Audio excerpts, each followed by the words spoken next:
Hey tropa, Scooter Kid to.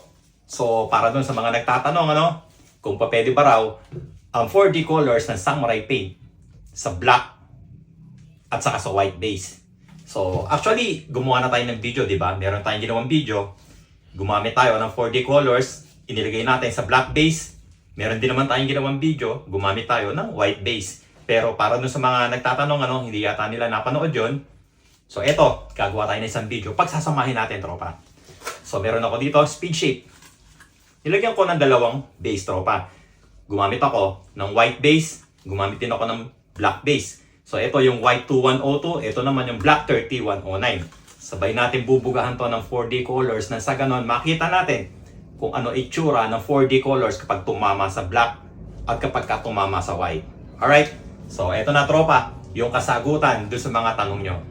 Tara, simulan natin to. Let's go! At ito na, sinimulan na natin bugahan ng mga 4D colors. Ang una natin ginamit, tropa, 4D blue.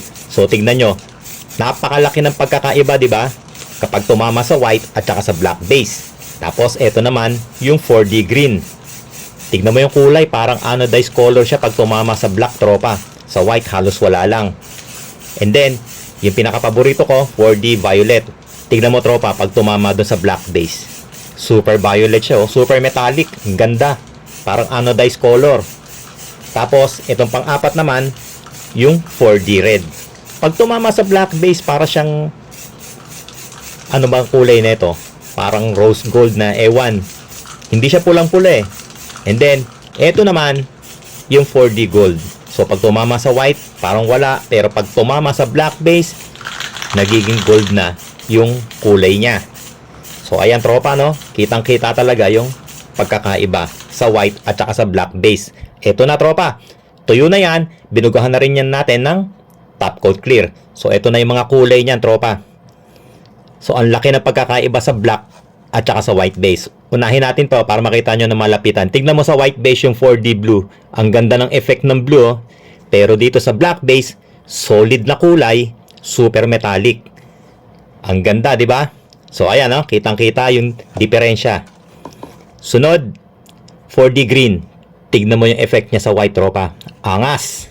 Pero sa black base, isang solid na lang na kulay. Next, eto na, yung 4D violet. Yung kulay o yung effect tropa, angas. Pero dito sa black base, super metallic tropa. Parang anodized yung kulay niyo. Next, 4D red. Ang ganda rin sa white tropa. Kitang-kita yung red nyo. Tapos, dito naman sa black base, eto na. Yung kulay niya. Angas, tropa. At ang panghuli, eto na yung 4D gold. So, sa black base, medyo gold or pure gold na siya. Tapos, dito naman sa white base, effect na lang siya. Angas din, tropa. Kitang-kita sa white base. So, ayan na. Yung mga kulay ng mga 4D colors kapag tumama sa white at saka sa black base. Napakalaki ng diferensya, di ba? So ayan sa mga nagtatanong kung pwede sa white at kung pwede sa black base, yung mga 4D colors, eto na tropa. Meron ka ng color reference. Magagamit mo to sa mga DIY projects mo. Alright?